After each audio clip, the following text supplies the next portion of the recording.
Bien, son las 6 de la tarde, ya está con nosotros el gobernador y vamos a comenzar hablando de un hecho también delictivo, la muerte del doctor Márquez, hermano de Walter Márquez, diputado de la Asamblea Nacional. Buenas tardes, gobernador, ¿tiene usted alguna información al respecto? Buenas tardes, ciudadano. Efectivamente, toda la sociedad tachirense, como toda la sociedad venezolana, está profundamente impactada con este nuevo crimen que sacudió ayer y que ha sacudido hoy el alma de la ciudad de San Cristóbal. El doctor Julio Márquez Rondón es un conocido oftalmólogo, ganadero, integrante de una familia que goza de alto aprecio en la sociedad tachirense. Y a esto se suma el tema de la violencia por el formato del sicariato, que ha venido recrudeciendo en las áreas periféricas. ¿Nos podría hablar un poco de eso? A mí me angustia profundamente cómo en estos tiempos hemos venido apreciando una multiplicación de la muerte por encargo en la zona sur del Táchira. Y es un tema que tiene que ser investigado por las autoridades policiales, dado que el doctor Márquez era propietario de una unidad de producción agropecuaria en la zona sur. En la zona sur del Táchira, en los límites de Táchira con Apure, hay toda una batalla prácticamente entre grupos armados al margen de la ley. Este lunes acaba de ocurrir una gran manifestación en la población del Nula, en el estado Apure, que queda muy cerca del territorio tachirense, apenas a 20 minutos del municipio Fernández Feo del Táchira, por donde los habitantes de ese municipio estaban reclamando y protestando contra el hostigamiento de la guerrilla colombiana en su territorio. Y estamos hablando del Nula. No, pero estamos hablando de la FARC. Estamos hablando del ELN. Estamos hablando de una batalla que tienen allí con la llamada Fuerza Bolivariana de Liberación. Hay una confrontación que nos ha venido generando ya varios muertos en estas últimas semanas, frente a lo cual las autoridades nacionales no se pronuncian, y creo que es un tema que amerita la atención del alto gobierno, de la Fuerza Armada Nacional, del Ministerio Público, porque esto es parte de ese clima de violencia que nos está invadiendo en la región fronteriza. Lo mismo nos ha ocurrido del lado de la frontera más viva, es decir, de los municipios San Antonio y Ureña, donde al fin de semana tuvimos una masacre de 6 personas muertas en plena raya fronteriza, que se deriva de los grupos que luchan, pugnan por el control de los pasos de la gasolina de contrabando. Ahí estamos hablando de los para, ¿no? Se habla de paramilitares, grupos armados, grupos al margen, todos grupos al margen de la ley. Entonces, ¿colombianos o venezolanos? Los que de la frontera han sido colombianos todos, personas de origen colombiano que habían establecido residencia en barrios de Ureña, muy próximo a la raya fronteriza con el río Táchira, y que produjo una masacre de 6 personas en este fin de semana. Todo esto conforma un cuadro de una situación de sicariato, de grupos violentos que impactan a toda la opinión regional y que nos obliga a nosotros a llamar la atención de quienes tienen la obligación de proteger esa frontera, que es precisamente la Fuerza Armada Nacional. Y en ese sentido, ¿cuál es su apreciación de cómo actúan las fuerzas? Porque ahí queda un teatro de operación. Yo creo que el problema que tenemos con la Fuerza Armada es que está dedicada a muchas tareas y no a la tarea que le corresponde por su naturaleza institucional y por el mandato constitucional. Nosotros apreciamos que el gobierno nacional, cada vez que tiene alguna crisis o que tiene que atender un problema, coloca funcionarios militares al frente de ello. Hay una crisis eléctrica en el país, se nos va la luz en todas partes, entonces se nombra un Estado Mayor eléctrico y se nombra unos generales para que resuelvan el problema eléctrico. Tenemos lluvias, entonces se nombra el Estado Mayor de invierno y se ponen a puros generales para resolver el problema del invierno. Tenemos un problema o se presenta una situación en la salud, y lo vimos ahora en el Táchira con motivo de la intromisión ilegal del gobierno nacional en la gestión del hospital del Táchira. Entonces se llegan y se colocan a oficiales militares, a generales de la Fuerza Armada, a manejar temas de asuntos de salud. Entonces vemos a los militares metidos en todo, pero no los vemos metidos en su problema, que es garantizar la seguridad de la sociedad venezolana, es operar en estos territorios para salir de los grupos armados. Tampoco hay investigación ni hay inteligencia. Uno de los grandes dramas de la criminalidad en Venezuela ha sido el desmontaje de la policía científica, de la policía de investigación criminal. El propio gobierno, con la intervención que acaba de hacer de la directiva del Cuerpo de Investigaciones Penales y Criminales, la antigua PTJ, sí, 6CPC. 6CPC, está reconociendo obviamente el drama que tenemos, una policía que durante una década no contó con un programa de profesionalización, de crecimiento en los equipos, en las instalaciones, en las tecnologías. Es una policía que en el caso del Táchira les puedo comentar que a veces no tienen ni papel. Usted va a hacer una denuncia a la oficina de la Policía Judicial del Táchira, entonces el funcionario carga en su bolsillo la tinta, el otro carga el laptop para conectarlo a algún lado para poder imprimir la denuncia que el ciudadano hace, no hay papel, no tienen vehículos para hacer la investigación criminal. Es una policía que está totalmente desmantelada, la Policía de Investigaciones Criminales, y que es la herramienta fundamental con la cual el Ministerio Público tiene que llevar adelante la investigación criminal. Y eso explica en parte la impunidad que tenemos frente al crimen. Un 98% de impunidad en Venezuela respecto a los crímenes da cuenta de cómo está colapsado tanto el Ministerio Público como la Policía de Investigación Criminal cuando se trata de examinar este tipo de delitos, cuando se trata de investigar quién ha cometido un crimen y poderlo someter a la justicia. Entendemos que de momento la principal hipótesis detrás de la muerte del hermano del diputado Walter Márquez es el sicariato, según nos acaba de decir. No hay ninguna duda que se trata de un sicariato. Eso lo ha reconocido el propio diputado Walter Márquez en sus declaraciones de la prensa de hoy. Eso es la versión que tenemos nosotros, tanto de nuestra policía, que fue la primera en llegar al sitio donde ocurrió el crimen, y hablar con la persona, con el único testigo, que es una amiga abogada que estaba conversando con el doctor Márquez al momento del crimen. Los asesinos llegaron, preguntaron si él era el doctor Julio Márquez, acto seguido lo asesinaron. Y no se llevaron, no robaron nada, estaba su vehículo allí, estaba la señora abogada que le acompañaba allí, de modo que el móvil no fue llegar a robarlo, quitarle el vehículo, quitarle un reloj, nada, fue precisamente directo a cometer ese crimen. Y eso, obviamente, repito, es el formato que nos está generando una situación muy delicada, y yo espero que la investigación criminal, que el Ministerio Público pueda avanzar en la investigación, detener a los culpables, y que de una vez por todas tengamos un esfuerzo colectivo para que la violencia criminal que nos está azotando sea reducida a su mínima expresión y sea derrotada. La policía del Táchira, ¿qué hace frente a esto? Porque uno ve el gobierno central, la observación de que desde las gobernaciones se cuestiona, se critica, pero no se trabaja también en función de la seguridad. Quisiera esa apreciación suya sobre esta crítica que se hace y el trabajo que está haciendo la gobernación a través de su policía, y también si existe algún tipo de comunicación entre usted como autoridad principal del Estado con las fuerzas militares que trabajan en la entidad para combatir a los grupos irregulares. Nuestra policía hace el mejor esfuerzo que está a su alcance en medio de las graves limitaciones que tenemos. Yo quiero comenzar por recordar que esa policía fue desarmada por el gobierno nacional. Recordamos eso. ¿Verdad? Nos llevaron 2.000 pistolas, nos dejaron con revólveres, son muy pocas las pistolas, lo cual limita la operatividad, porque inclusive una de las reglas fundamentales de la función policial es que cada policía debe tener asignado un arma de reglamento. Eso no es posible hacerlo en Táchira, porque las armas las tiene el ministro del Interior. Con el ministro, en las reuniones que hemos estado, le hemos solicitado por escrito N número de veces la devolución de ese armamento. Las policías regionales fueron desarmadas con los equipos de armas largas, es decir, los llamados grupos tácticos, que son los comandos especiales que pueden ir a una zona rural, que pueden llegar donde hay un grupo armado con mayor capacidad y potencia, fueron desarticulados de las policías regionales, porque eso ahora lo va a hacer supuestamente la Policía Nacional, pero la Policía Nacional no está extendida en la República. Entonces, las policías de los estados están limitadas para actuar frente a grupos que tengan armamento de mayor calibre, y obviamente pues cualquier delincuente hoy en día carga un arma de mayor potencia que un policía. Un policía carga un revólver, a lo sumo pocas pistolas que tienen las policías. Nosotros, no obstante, hemos hecho un esfuerzo en superar, en capacitar mejor ese recurso humano, en usar nuevas tecnologías. Acabamos de inaugurar una sala situacional donde hemos instalado sistemas de video, GPS para el control de nuestras patrullas, creamos una escuela de policías para mejorar la policía, pero eso no es suficiente. Y no es suficiente porque además el número de policías con los cuales cuentan los estados, y contamos en el caso del Táchira, son extremadamente inferiores a las necesidades. Nosotros tenemos 3.000 policías en el Táchira, necesitamos 15.000 para poder estar dentro de los estándares que a nivel... 3.000 policías, y estamos hablando de cuántos... De 1.400.000 personas. Entonces, de esos 3.000 policías, hay 700 que ya están en edad de jubilación y de incapacidad.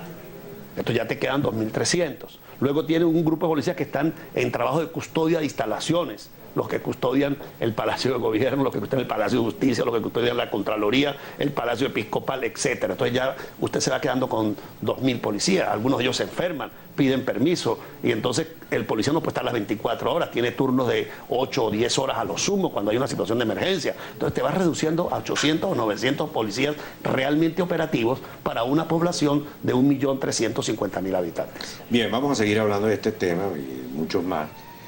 También la participación de ustedes a través del 319-4020, @El Citizen.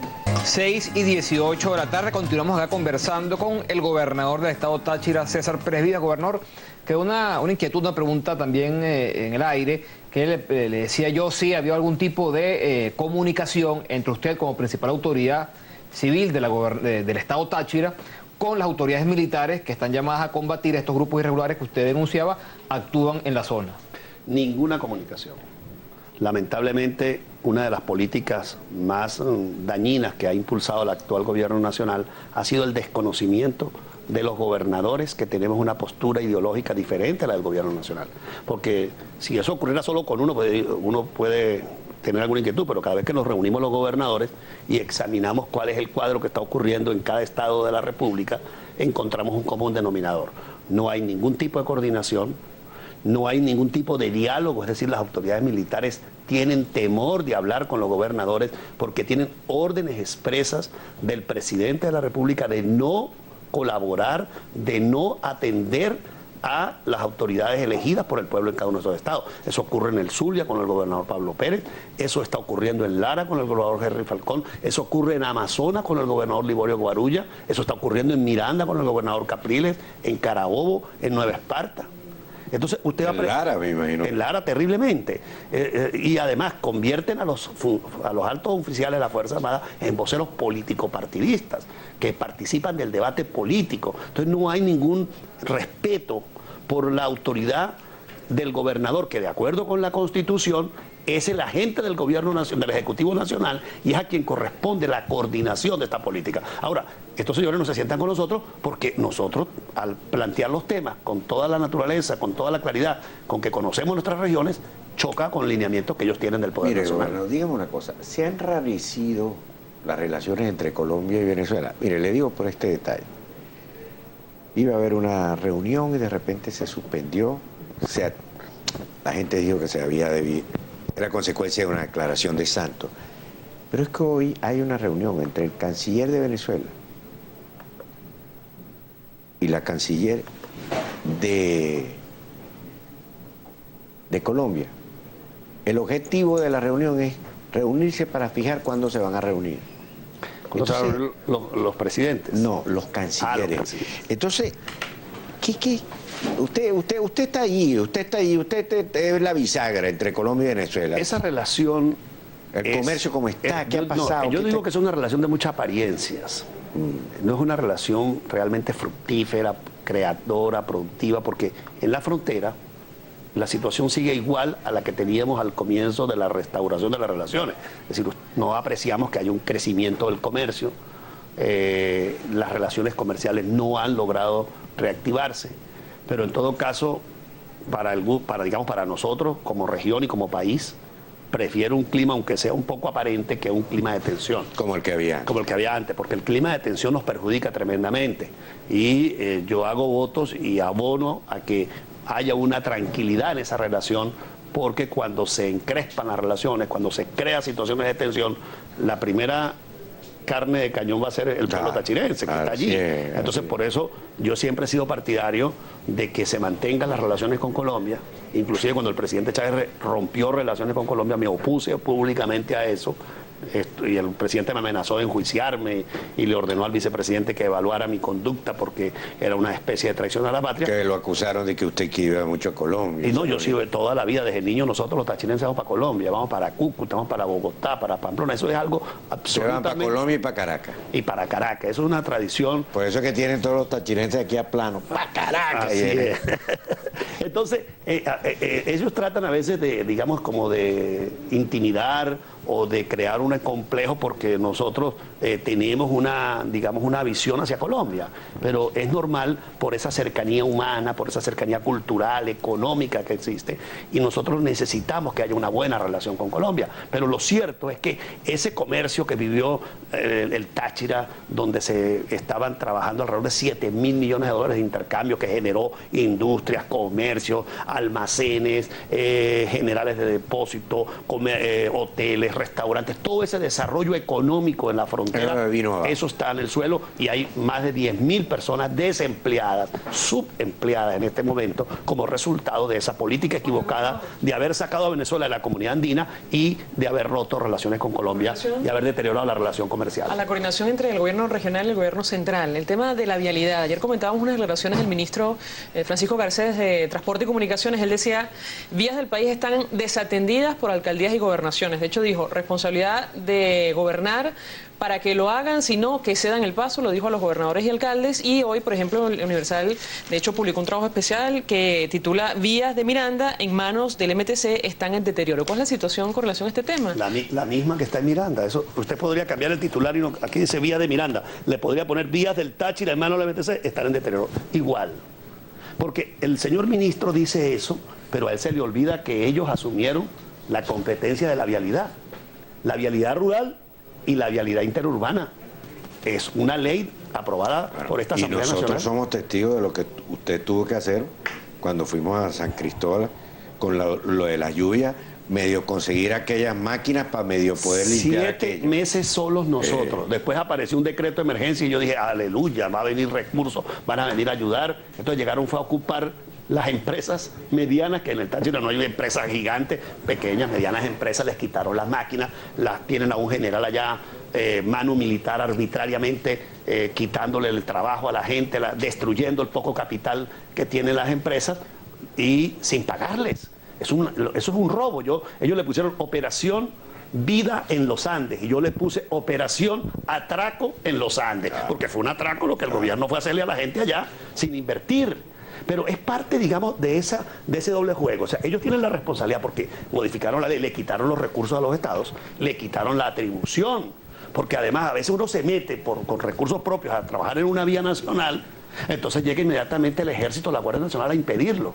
Esta misma tarde, en un área urbana que es área de la ciudad de San Cristóbal, concretamente en la avenida industrial, al final de la avenida industrial, de la zona de la Castellana hacia el Hospital Militar, y los sancristobalenses saben de qué estoy hablando, el Instituto de Vialidad del Táchira estaba recuperando ese tramo que estaba totalmente intransitable con una máquina para asfaltarlo, y de momento llegó una patrulla de la Guardia Nacional a tratar de impedir que la gobernación tapara esos huecos en esa zona.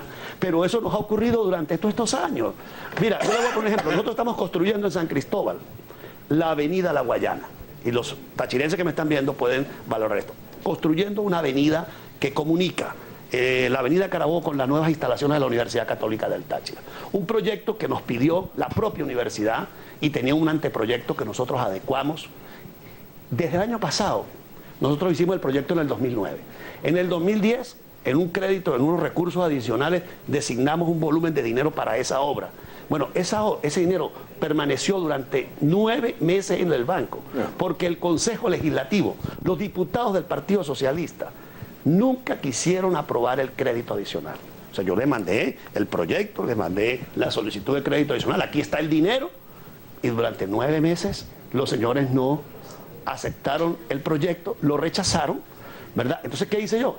Esperar que viniera el año 2011, este año, y poner ese dinero como saldo del año anterior para ejecutar la obra este año. Entonces después salen los diputados diciendo, pero mire, si el gobernador no gasta el dinero, pero ¿cómo lo voy a gastar? Entonces, perdóname, inclusive anoche, en el programa escatológico del Canal 8, se dedicaron a hacer propaganda con esto. Mire, el gobernador no gasta ese dinero.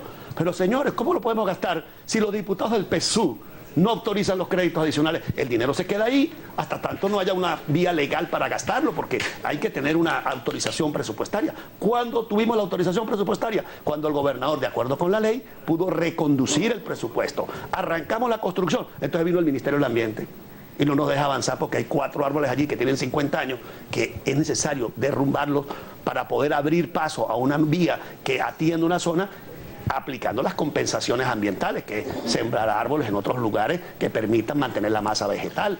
Ahora, gobernador, usted que está tan compenetrado con esa región y que quiere tanto esa región, ¿por qué quiere ser presidente? ¿Por qué quiere dejar esa región ahora al garote? No, porque yo creo que desde la presidencia puedo ayudar a impulsar no solamente estos dramas que estamos viviendo en el Táchira, sino el drama de Venezuela, este drama del centralismo que está liquidando a todas las regiones, porque no solamente el daño no lo están haciendo los gobernadores democráticos, a los que nos tienen a todos hostigados. Usted ve, por ejemplo, cómo al gobernador de Margarita le mandan al ministro de la Defensa a declararlo guarimbero y a meterse en su estado. Usted aprecia cómo el vicepresidente de la República lo instalan en el estado Miranda a acosar y a molestar al gobernador Capriles. Usted ve al ministro del Interior encima contra el gobernador de Carabobo y contra el gobernador del Zulia. Usted aprecia a la ministra de Salud metida en el Táchira haciendo política de la más baja ralea contra todos nosotros. ¿Por qué? Porque es una obsesión en invadir la esfera de las competencias regionales y el país necesita realmente salir de esta polarización, de esta confrontación.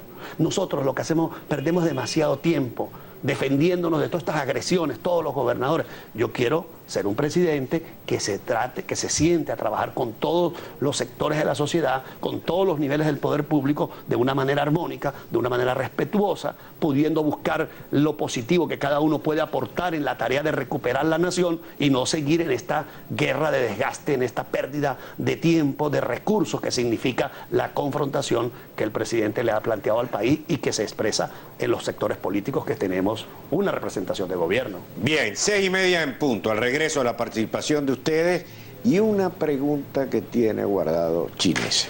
Son las 6:34 de la tarde, continuamos en Aló Ciudadano conversando con el gobernador del estado Táchira, César Pérez Vivas, también precandidato presidencial, y justamente queremos hacerle una pregunta sobre el tema electoral. Hay una entrevista en Últimas Noticias que le hacen al asesor político venezolano JJ Rendón. Él estuvo muy ligado a la campaña presidencial del presidente Santos en Colombia, y él asegura que octubre es la última oportunidad de la oposición. En algunas de sus palabras señala o sostiene que los partidos de la oposición aglutinados bajo la mesa de la unidad inicia un proceso con mal pie, careciendo de tiempo deseable para forjar un sólido frente en común. ¿Usted qué opina? ¿Cómo es el trabajo que está realizando la MUD según su opinión? Yo soy optimista y tengo la convicción de que estamos en la ruta y en el camino para lograr el cambio democrático que Venezuela requiere. ¿Le hace falta tiempo a la oposición? Yo creo que tenemos el tiempo para avanzar, para consolidar la plataforma electoral y para ganar las elecciones del 7 de octubre del próximo año.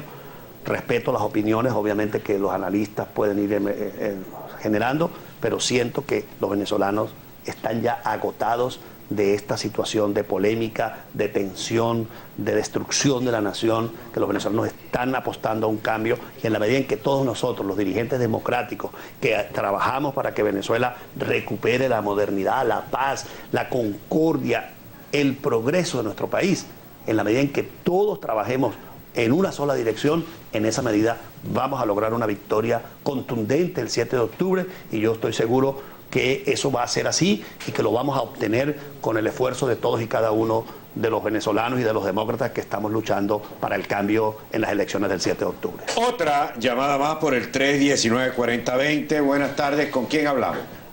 Le habla Víctor Maldonado de la ciudad de Rubio. Adelante, señor Maldonado. Primero felicitar al doctor Pérez Vivas por ese patriotismo, por ser el único líder del estado Táchira que tiene al Táchira entre toda la región andina, a pesar del cerco económico y social que le tiene el gobierno central, a uno de los primeros estados de la región andina. Y en segundo lugar, creemos que todos los tachirenses y casi el país, todo el país, que es la única persona que en estos momentos está preparada para sacar a este país que está quebrado moral y económicamente. Así que es el líder del Táchira y creemos con la convicción de que es el único que puede unir al país para derrotar al comunismo el 7 de octubre del 2012. Bien, pero primero tiene que unir a COPEI porque hay 3 candidatos. Vamos a unir a toda Venezuela y todos los venezolanos vamos a tener una sola plataforma electoral y estaremos en condiciones de ganar las elecciones del 7 de octubre. De modo que en esa dirección el compromiso de todos nosotros y el mío en lo particular, que si bien es cierto, tenemos la tarea y el compromiso, como todos los demás gobernadores, de responder por nuestra región, de atender las necesidades y de enfrentar las diversas circunstancias a las que nos estamos sometiendo. Todos tenemos el compromiso de que vamos a trabajar por aquel que resulte electo el 12 de febrero en las elecciones primarias. Así lo ratificamos en el encuentro de Barquisimeto, que fue una reunión realmente también muy positiva para afinar el compromiso unitario de quienes hoy tenemos esta tarea y de quienes hoy estamos proponiéndonos a la sociedad venezolana como la alternativa de cambio y como la alternativa frente al modelo militarista castrocomunista que encarna el presidente Chávez. Otra llamada más, 319-4020. Buenas noches, buenas tardes. ¿Con quién hablamos? Sí, buenas noches. Sí, me da su nombre y de dónde llama, por favor. Mi nombre es Reinaldo Valero, llamo de acá de la ciudad de San Cristóbal. Y pues bueno, quería preguntarle al señor gobernador pues en relación al tema de la salud, al cual no se ha hecho mención ahorita en el programa. Yo soy médico, trabajo ahí en la institución, ahí en el Hospital Central de San Cristóbal, y pues me interesa saber acerca de esa problemática que vive actualmente pues el Hospital Central.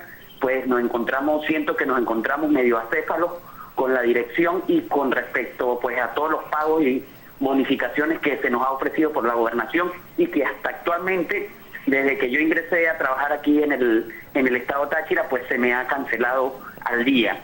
Me gustaría saber qué va a pasar con la bonificación de los 3 millones y pues acerca de la dirección del hospital. Bien, gracias, doctor. El tema de la salud ha sido para el gobierno que presido en el Táchira una prioridad fundamental. No solamente en el caso del hospital, sino en el caso de toda la red de salud. El pueblo venezolano y el pueblo tachirense sabe que todos esos hospitales quedaron en la ruina luego de que terminó el mandato de mi predecesor. Todo el país sabe que el gobierno nacional abandonó la red de hospitales y de ambulatorios porque se dedicó a lanzar una especie de ministerio de salud paralelo con los cubanos a través de los famosos CDI. Y durante más de 8 años no se le hizo ninguna inversión, hasta que hicieron un día un plan para refaccionar hospitales bajo la dirección del ministro Mantilla. Se dieron una serie de contratos de obra en diversos hospitales de Venezuela, y esos contratos se los dieron a empresas piratas, como lo ocurrido en el Hospital Central de San Cristóbal. Allí, cuando yo llegué a la gobernación, el hospital estaba prácticamente cerrado. No había maternidad, no había servicio de quemados, no había servicio de nefrología, estaba la emergencia colapsada, con tobos de agua, sin aire acondicionado, con el servicio eléctrico destruido, y nosotros le dedicamos todos los recursos de responsabilidad social que genera el gobierno del Táchira han sido invertidos en la salud. Y todos los tachirenses saben que en ese hospital el gobierno que yo presido ha recuperado una serie de áreas importantes, desde poner agua potable que no había en los pisos, colocando un sistema de hidroneumáticos nuevo que permitiera el bombeo de agua a todo el edificio, colocar y reparar los ascensores, colocar plantas eléctricas para poder tener la garantía del servicio ante los cortes sistemáticos que el gobierno nacional hace del servicio eléctrico en el país. Nosotros no solamente que instalamos las plantas eléctricas, sino que nos tocó montar todo el sistema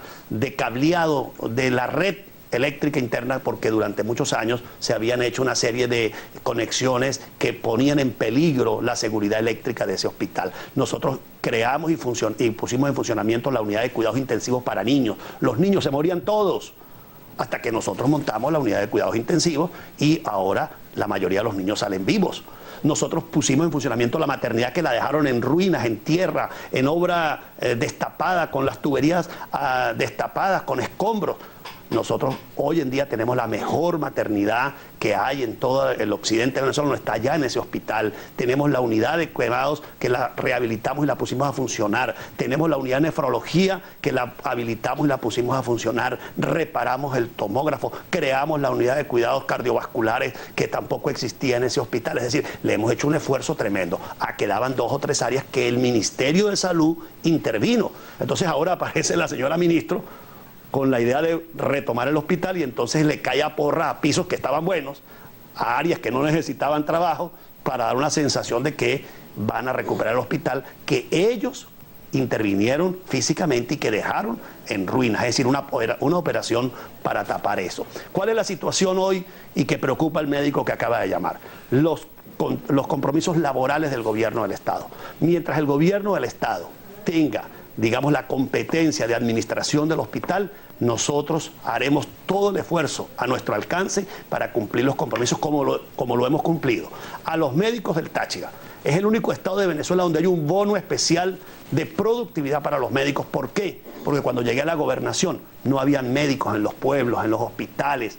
A mí me estaba cuestionando en estos días la ministra porque hemos tenido que aumentar la nómina de salud debido a que en el hospital no habían enfermeras, en los hospitales de los pueblos, en los ambulatorios no habían enfermeras y no habían médicos, y nosotros hemos tenido que contratar médicos, pero para eso hemos tenido que darle un bono, porque con un sueldo de 1.000 bolívares ningún médico se va a ir a un pueblo a 3-4 horas de la capital tachirense a atender los enfermos, cuando en una ciudad, en una clínica puede lograr con guardias esos recursos. De modo que a los médicos les puedo decir que mientras la salud esté bajo nuestra responsabilidad, nosotros haremos los mayores esfuerzos por mantener el bono médico, por ayudar a pagar, por pagar al día todos los compromisos como los hemos venido pagando, porque todos los recursos que nosotros hemos recibido del Ministerio de Salud, todos, absolutamente todos, han sido invertidos en la salud.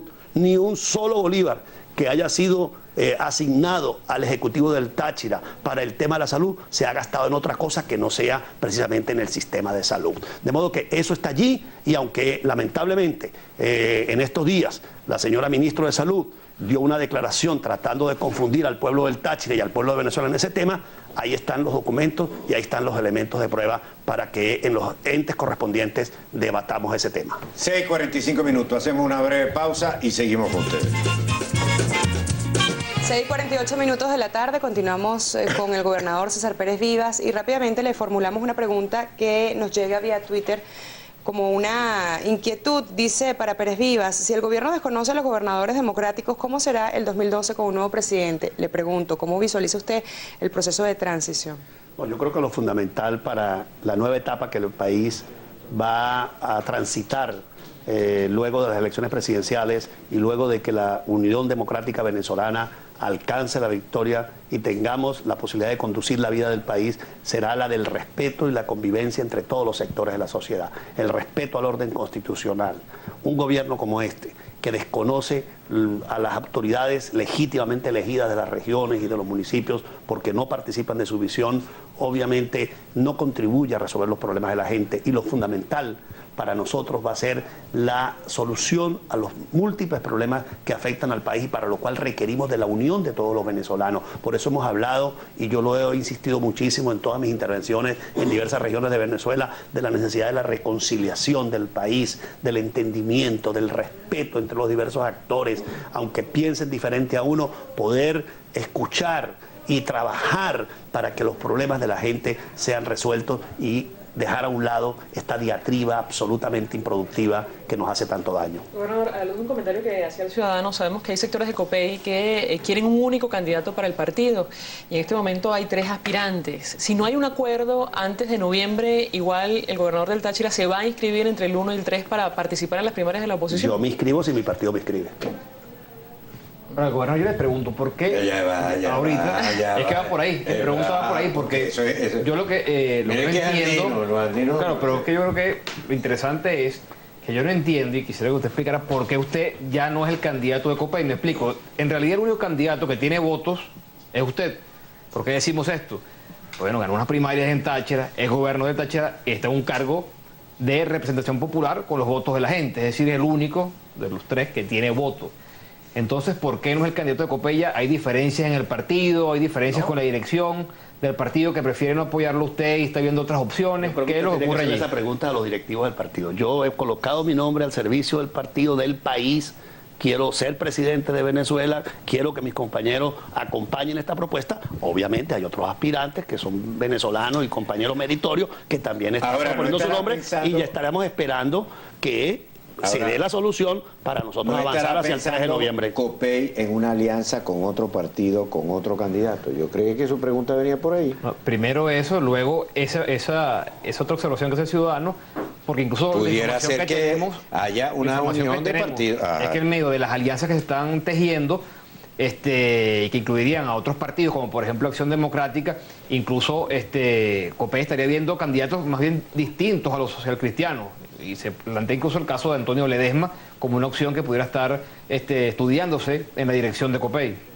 Esa pregunta tiene que hacerse a los directivos de COPEI. Yo soy un militante de COPEI hoy en día que no tiene responsabilidades de dirección, que está dedicado a ser gobernador del Táchira y que quiere ser presidente. Ya va, entonces déjeme pasarle otra llamada más. Buenas noches, ¿con quién hablamos? Buenas noches, con el señor Hernández, un zuliano que vive en el Táchira, específicamente en Táriba. Ajá. Ayer estuvo usted, señor gobernador, inaugurándonos, ayer o antier, una escuela donde estudia mi hijo. Qué alegría, qué orgullo, señor gobernador, cuando usted nos entregó esta escuela en un estado perfecto para nuestros hijos. De igual manera, muchas peticiones le hicimos a nombre de las comunidades y particulares, en especial de la nuestra, con una vivienda, ya que poseemos un terreno, pero sabemos, gobernador, que usted es la persona ideal para seguir gobernando este estado, puesto que nos damos cuenta en los programas sociales, en los programas de su señora, la policía desarmada que usted tiene, pero que está allí con nosotros, dándonos calor, protegiendo a nuestros hijos. Nosotros sabemos su extraordinaria labor al frente, sobre todo la labor social. Y en cuanto a los políticos, la mesa de la unidad existe, ahí no tenemos nada que ver con partidos, sino con la mesa de la unidad, y sabemos que usted cuenta con ese apoyo. Muchas gracias, Levi Hernández, un zuliano en el estado Táchira, agradecido con usted y su equipo de gobierno. Fíjate, eso es importante porque estamos ahorita inaugurando varias escuelas. Y antier, hoy es jueves, el martes por la mañana estuve en Las Margaritas de Táriba inaugurando una escuela moderna, de primera calidad, que es lo que el país necesita, que nosotros nos dediquemos, todos los líderes, a poder transformar esa realidad. Eso era un rancho, lo que había en esa escuela era un rancho de asbesto. Y nosotros en este año la hemos transformado en una escuela moderna, con todas las comodidades para que los niños puedan tener calidad. Y eso es lo que aspiramos para Venezuela: educación, seguridad, responsabilidad de las autoridades en el cumplimiento de la sagrada misión que tenemos, dejar a un lado la diatriba. Si alguna cosa nosotros no deseamos es perder el tiempo en este conflicto permanente a que nos tiene sometido el gobierno nacional. Nuestro compromiso es recuperar la confianza, la esperanza de los venezolanos en su país, y por eso nosotros queremos este cambio que le estamos proponiendo a Venezuela. A propósito del cambio que propone a Venezuela, usted decía: soy un dirigente disciplinado de mi partido. Sin embargo, entendemos que usted tendrá una valoración. ¿Le parece conveniente que COPEI vaya o no con candidato propio para las primarias de la oposición? Si no me pareciera conveniente, no me hubiese lanzado. Obviamente que sí. Y aspiro a que el partido pues tome la solución en el momento. Ya es bueno que la haya tomado. Y es hora de que la tome. ¿Usted es de la idea que COPEI se cuente en una primaria? Que nosotros avancemos y vayamos a las primarias. Lo que no queda claro es si hay entonces diferencias entre la dirección del partido y usted. Entendíamos que no, pero sí. Pero tú porque estás empeñado en ponerme a pelear con la dirección del partido. No, Pablo, yo no tengo pleito con nadie. Yo estoy dedicado a servir, a trabajar y a luchar para que el país cambie. Y ha colocado el nombre en beneficio de Venezuela. Más nada. Y si el país me elige el 12 de febrero, yo lo llevaré a la victoria. Y si el país elige a otro venezolano, yo seré su primer colaborador, porque para mí lo importante es que salgamos de esta tragedia que significa el castrocomunismo, militarismo, centralismo que nos está agobiando y destruyendo al pueblo venezolano. Usted es constitucionalista, ¿no? Soy profesor de Derecho Público y Derecho Administrativo. Hoy debe llegar el presidente de la República, ¿no era? Debería, porque está sin autorización parlamentaria fuera del país. Bien, gracias, gobernador. Estaremos pendientes. Son las 5. Muchas gracias, ciudadano. Saludo a toda Venezuela y fe, esperanza, que el cambio viene. Y si pierde, usted es el jefe de campaña del candidato de la Unidad en Táchira. Yo soy un soldado del cambio. Pongo mi nombre al servicio de Venezuela, pero mi principal objetivo es cambiar esta realidad en Venezuela. ¿Ok? ¿Te quiere contarse? Yo quiero ir para adelante. ¿Te quiere venir para Caracas? ¿Ah? Los tachirenses tienen una historia de vida de servicio en Venezuela. Bien, hacemos una breve pausa y al regreso vamos a hablar con Carlos Blanco y el químico.